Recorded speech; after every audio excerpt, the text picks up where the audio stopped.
Hello everyone, আসসালামু আলাইকুম। আজকে আমি আপনাদেরকে কাবেরী মেহেদি রিকন করে দেখাবো। সেজন্য আমি প্রথমে সেলোফেন পেপারকে কোন করে নিচ্ছি। অনেক সময় বাজার থেকে মেহেদি কিনে আমরা দেখি মেহেদির মুখে পিন ঢুকে গিয়েছে, তখন ভেতর থেকে মেহেদি বের হতে চায় না। মেহেদিটি আমরা ভালোভাবে অ্যাপ্লাই করতে পারি না। সে সময় যদি মেহেদিটিকে রিকন করে নেই তাহলে আমরা খুব স্মুথলি সেটি অ্যাপ্লাই করতে পারবো, মেহেদিও নষ্ট হবে না। এখন আমি কাবেরী মেহেদির পেস্টটুকু কোণের ভিতরে ঢুকিয়ে নিচ্ছি।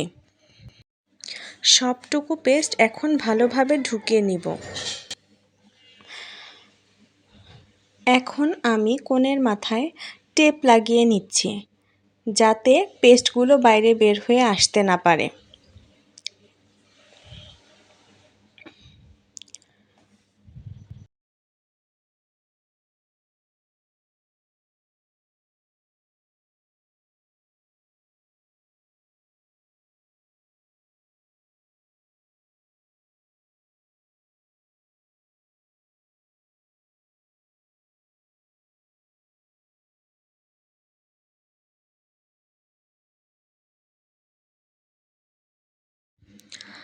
এই তো আমার রিকন রেডি।